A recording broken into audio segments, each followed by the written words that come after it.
C'est leur nouvelle cible. Il va falloir qu'on écoute les agriculteurs et qu'on arrête de fermer les portes des agriculteurs comme vous faites là. Parce que ce que vous faites là, c'est le reflet de ce qu'on a tous les jours, quoi. La colère est intacte et elle vise cette fois-ci les banques.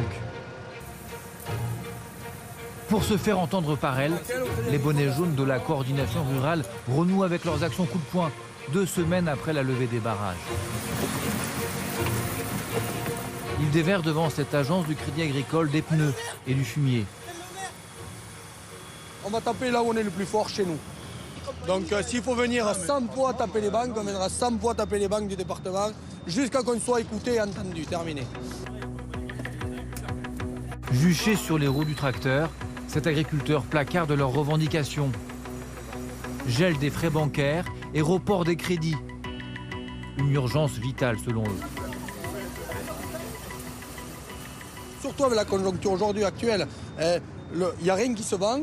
Tous les produits phyto, les engrais, tout ça ont pris le double. Et nos produits, par contre, ils ont baissé. Donc on n'y arrive plus aujourd'hui, on n'arrive plus à payer. Un peu plus loin, les agriculteurs de la CR47 cherchent à rencontrer les responsables d'une agence bancaire du Crédit Agricole. Parmi eux, Jean-Pierre Labeau. Rien que pour ses terres, ce céréalier peine à rembourser chaque année 80 000 € à la banque. Il nous manque de la trésorerie.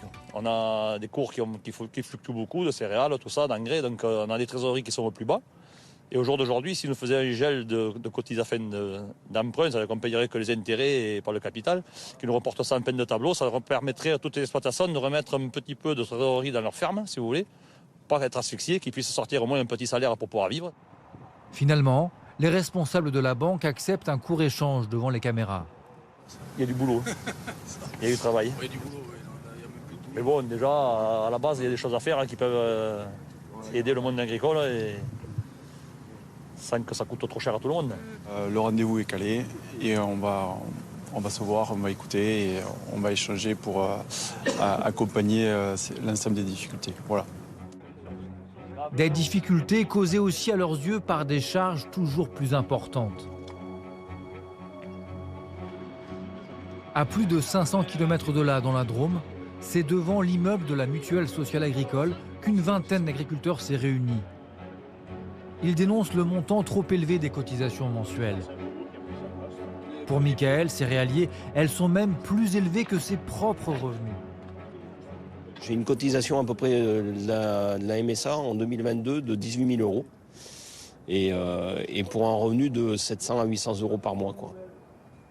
Donc vous faites le calcul, on donne déjà plus de cotisations que ce qu'on peut se retirer de notre travail, quoi. Des revenus insuffisants, carburant d'une colère agricole encore loin d'être apaisée. Des paysans, à l'image des irréductibles de la coordination rurale du Lot-et-Garonne, qui entendent bien maintenir la pression en attendant la mise en place des mesures d'aide. Mais bon, on va monter à Paris, hein. Si on n'est pas écouté d'ici vendredi prochain, le salon d'agriculture commence vendredi, on ira mettre nos politiques dehors, quoi. Parce qu'un politique qui n'écoute pas ses agriculteurs, il n'a rien à faire dans notre salon qui est le salon des agriculteurs, quoi. À 10 jours de l'ouverture du salon, le ministre de l'Agriculture assure comprendre leur vigilance.